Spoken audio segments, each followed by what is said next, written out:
మామూలుగా ఒక మనిషికి హ్మ్. ఏదన్నా దెబ్బ తగిలితే, హ్మ్.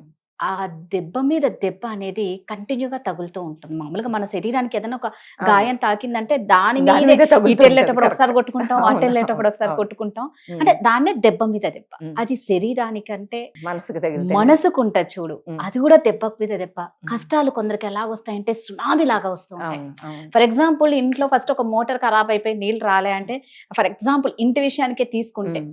నెక్స్ట్ ఎర్త్ తెవడము, లేదంటే డ్రైనేజ్ ప్రాబ్లమ్ అవును. అంటూ ఉంటారు. అరే! ఒక్కటి స్టార్ట్ అయిందంటే ఇంక అన్నీ అవును. వస్తాయి. అదే మంచి అంత తొందరగా మనకి మీద అవును. మీద రాదు కానీ, అవును. చెడు ఈ హ్మ్. దెబ్బలనేది వస్తూ హ్మ్. ఉంటాయి. సో, అంటే ఇన్ని దెబ్బలు తగిలితే హ్మ్. మనిషి తట్టుకోగలడా? ఎవరైనా అందరికీ జరగవు. జరిగే వాళ్ళ గురించి మనం మాట్లాడదాం. హ్మ్. మాకు కష్టాలు ఎక్కువైపోయినాయి, సునామీలాగొచ్చాయి, దెబ్బ మీద దెబ్బ హ్మ్. తాకుతున్నాయని వాళ్ళు కొంతమంది దానికి భయపడి సూసైడ్ చేసుకున్న వాళ్ళు కూడా హ్మ్. ఉన్నారనమాట. హ్మ్. వాటిల్ని తట్టుకోలేక. అవును. అలాంటి సిట్యుయేషన్ వస్తే అసలు మనిషి ఎలా ఉండాలి? ఫస్ట్ దెబ్బ మీద దెబ్బ అంటే హ్మ్. గుండె ధైర్యం అనేది ఒకటుంటే ఏదైనా మనం రైట్. సాధించగలం. ఏదైనా ఎదిరించగలం. చూడు ఒక రాయి ఉంటది. రాయిని కొడతారు, కొడతారు, కొడతారు. దెబ్బ మీద దెబ్బ ఏస్తేనే అది ఒక శిల్పం అవుతది. రైట్. ఒక రూపం దాల్చుకుంటది. అలాగే ఒక మనిషికి ఎన్ని కష్టాలొచ్చినా సరే, హ్మ్. మనం దాన్ని ఓర్పుగా, సహనంతో ఎదుర్కొంటే హ్మ్. తప్పకుండా మనం దాన్ని మంచి రోజులనేవి ఖచ్చితంగా వస్తాయి. చూడు ఒక సూర్యోదయం, సూర్యాస్తమయం. సూర్యాస్తమయం తర్వాత మళ్ళీ వెలుగే సూర్యోదయం. వెలుగే అవును. వస్తది. మనిషి జీవితం కూడా అంతే. కష్టమైన ఎన్ని కష్టాలొచ్చినా సుఖమనేది కూడా వస్తది. సుఖపడే ముందే కష్టాలొస్తాయంటారు. అవును. మనం ధైర్యంతో దాన్ని ఎదుర్కోవాలి. హ్మ్. ఇప్పుడు కష్టాలొచ్చాయి గదా! అని మనం పారిపోయామనుకో, లైఫ్ ఎండ్ అయిపోయిందని అని అనుకుని ఏదన్నా చేసుకున్నాం పొరపాటున. సూసైడ్ ఇంకా లైఫ్‌కి ఎండింగ్ ఏంటి సూసైడ్. హ్మ్. ఇంక లైఫ్‌ని ఎండ్ చేసేది సూసైడే. అది కాకుండా మనకి ఇంకా లైఫ్ ఉంది. మనం ఇంకా అచీవ్ చేస్తాము. ఏదన్నా ఏదైనా సరే ఒకటి అచీవ్ చేయాలి అంటే సాధన అనేది చాలా ఇంపార్టెంట్. హ్మ్. ఒక గోల్ పెట్టుకోవడం. దాన్ని ఎన్ని కష్టాలొచ్చినా దాన్ని సాధించడానికి. చూడు చాలామంది లేని వాళ్ళు గూడా కష్టపడి చదివి ఐఏఎస్‌లు, అవును. ఐపీఎస్‌లు గూడా అవుతారు. రోడ్డు ఊడ్చే పిల్లలు గూడా అవుతారు. బికాజ్ దాని ఎనక వాళ్ళు పడే శ్రమ. అంతేగాని ఈరోజు మా అమ్మ ఏ పని జేస్తుంది, రేపు నేను ఇదే చెయ్యాలి అనే కూర్చొని అవును. ఆలోచిస్తే తనకి లైఫ్ ఏమి ఉండదు. అంతే కదా! హ్మ్. ఇప్పుడు మా అమ్మ కష్టపడుతుంది. మనం ఇంక మా అమ్మని, మా నాన్నని కూడా మనం బాగా చూసుకోవాలని కష్టపడి ఎప్పుడైతే చదువుతారో, ఎప్పుడైతే గోల్‌ని రీచ్ అవుతారో తప్పకుండా ఈ కష్టాలనేవి యాహ్! గట్టెక్కినట్టే. చూడు కొంతమంది లైఫ్‌లో లేడీస్ ఉంటారు. హెల్త్ ప్రాబ్లమ్స్ హ్మ్. ఏమున్నా గాని అవన్నీ కప్పిపుచ్చుకుని అవును. పిల్లల కోసమైనా అవును. సఫర్ అవుతుంటారు. అంటే వాళ్ళు సాగుతూనే ఉంటారు. హ్మ్. జీవితాన్ని ఏదో ఒకటి పిల్లల్ని పోషించుకోవాలన్న తపనతో. ఎప్పుడైతే మనకు గుండె ధైర్యం, తపన ఉన్నదో అది తప్పకుండా మన అంటే మన స్థాయిని పెంచుతదనమాట. మన కరెక్ట్. ఇప్పుడు చూడు ఒక బీహార్‌లోనంట ఒక అంటే కష్టం గురించి జెప్తున్నాను. బీహార్ దగ్గర ఒక గ్రామం ఉంటదంట. హ్మ్. ఆహ్, ఆ గ్రామం దగ్గర వాటర్ తాగడానికి ఒక 100 కిలోమీటర్స్ దాటి వెళ్ళాలంట వాటర్ తెచ్చుకోవాలంటే.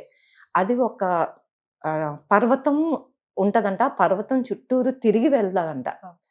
అంటే అయినా సరే అక్కడ ప్రాంతం ప్రజలు అక్కడికి ఎళ్లి వాటర్ తెచ్చుకోవడం, ఇలాగా సంవత్సరాలు, సంవత్సరాలు జేస్తున్నారు.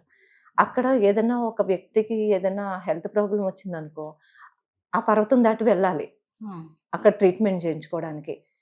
అలాగా ఈ ఒక అతని వైఫ్ అనమాట. వాటర్‌కెళ్ళినప్పుడు కాలు జారి పడిపోయి ఆమె ఆ పర్వతం నుంచి పడిపోయి దెబ్బలవి తగిలి మళ్ళీ ఆమెని ట్రీట్‌మెంట్‌కి తీసుకెళ్ళాలన్నా అటువైపుకి తీసుకెళ్ళాలి గదా! అంత టైము ఉండదు. సర్వైవ్ అవ్వకుండా చనిపోతుందామె. హ్మ్. చనిపోతే వాళ్ళ హస్బెండ్‌కి ఒక ఆలోచన వస్తది. ఏంటి ఈ పర్వతాన్ని తవ్వుదామని. హ్మ్. ఎవరైనా ఒక మనిషి ఏమి ఎక్విప్‌మెంట్స్ లేకుండా హ్మ్. తవ్వలేడు గదా! అస్సలు. ఆలోచనొచ్చినా. అందరూ వీడు పిచ్చోడు, వీడు పిచ్చోడు, వీడేం చేసా అని చెప్పి వదిలేస్తారు. కానీ అతనికి ఆహ్, భార్య, భార్యను పోగొట్టుకున్న కసి, తపన ఆహ్, నేను సాధించాలి. నేనేదైనా చేయాలి. నా నా భార్యని, పిల్లల్ని పోగొట్టుకున్నాను. ఈ గ్రామం కోసం నేనేదైనా చేయాలని జెప్పేసి ప్రతిరోజు వెళ్లి ఆ కొండను తవ్వడం స్టార్ట్ చేస్తాడు. రియల్ గా జరిగింది అవును, అనమాట అవును. బీహార్లో. అయితే ఆ కొండను తవ్వడం స్టార్ట్ చేస్తాడు ప్రతిరోజు. ఎవరైనా ఒక పని మనం స్టార్ట్ చేసామనుకో, మనకి అది ఒకరోజు చేస్తాము, 2 రోజులు చేస్తాం, విసుగొస్తది, వదిలేస్తారు. ఇతను ఏం చేశాడు, ప్రతిరోజు వెళ్ళడం, మా గొనుపొమ్ము పార తీసుకుని వెళ్ళడం, తవ్వడం, రావడం. అతనికి ఒక రిపోర్టర్ జర్నలిస్ట్ అన్నమాట వచ్చి రోజు అతనికి ఫ్రూట్స్ అని, వాటర్ అని అలా ఇస్తూ ఉండేవాడంట. ఎవ్వరు అతనికి ఏమీ హెల్ప్ చేయలేదు. అతను 1 రోజు, 2 రోజులు, 3 రోజులు, నెలలు కాదు, అలాగా 22 సంవత్సరాలు తవ్వేశాడు మొత్తానికి ఆ కొండని. మార్గం పెట్టేశాడు ఇటు నుంచి అటుకి. ఈ 140 కిలోమీటర్స్ అల్లా ఇప్పుడు ఆ కొండ చీల్చుకుపోయిన దానికి 2 కిలోమీటర్స్ అయిపోయింది. అంటే ఒక మనిషి సాధించగలడు అంటే, ఎంత కష్టం వచ్చినా సరే దాన్ని సాధించాలన్న తపన ఉంటది చూడు, అది ఎంతవరకైనా ఎన్ని కష్టాలైనా భరిస్తారు దానికోసం. అదే ఇప్పుడు మౌంటైన్ మ్యాన్ అంటారు అతన్ని, ఇంద్రజిత్ ఏదో అతని నేమ్ అన్నమాట. దాని మీద పెద్ద మూవీ కూడా వచ్చిందంట. సో అది ఒక మనిషి ఏదైనా సాధించాలి అని ఎన్ని కష్టాలు వచ్చినా సరే మనం అచీవ్ చేయాలి అనుకుంటే, గోల్ ఉంటే గనక తప్పకుండా, అంటే మన కష్టాల నుంచే మన సామర్థ్యం అనేది పెరుగుతుంది. మనకి అబ్దుల్ కలాం గారు అదే చెప్తారు, మీరు కష్టం వచ్చిందని వదిలేయకండి దాన్ని, మీరు కష్టం నుంచే మీరు జీవితానికి లెసన్స్ నేర్చుకుంటారు. మీ కష్టాలనే చూసే మీ కష్టము అనేది భయపడాలంట ఆయన చెప్తారు అలాగా. అది పాజిటివ్ మైండ్తో ఉండి, దేవతలు కూడా అంటారంట, మనిషికి విపరీతమైన జ్ఞానం ఉన్నది, మనం సృష్టించిన మనిషికి విపరీతమైన జ్ఞానం ఉన్నది అని మన జ్ఞానాన్ని చూసి దేవతలు కూడా అసూయపడతారంట. అందుకే మనిషి జన్మ ఎత్తి మనం కూడా మోక్షం పొందాలనుకుంటారంట. ఎవరికి ఇవ్వని జ్ఞానాన్ని, ఆ శక్తిని దేవుడు మనకి ఇచ్చాడు. సో మనం దాన్ని యూటిలైజ్ చేసుకోవాలి. కష్టం వచ్చిందని పారిపోవద్దు, ఎందుకంటే కష్టం వెనకే సుఖం ఉంటది. మీరు సుఖపడి అంత అచీవ్మెంట్ చేసిన తర్వాత దానికి వచ్చే ఆనందం ఉంటది చూడు.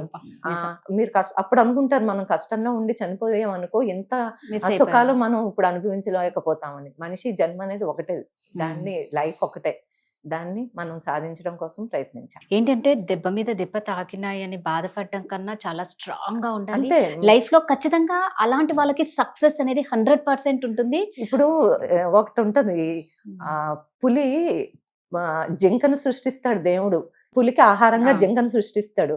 కానీ జింకకి ఏం పెడతాడు, అందరికన్నా స్పీడ్ గా పరిగెట్టే అవకాశాన్ని జింకకి పెడతాడు దేవుడు.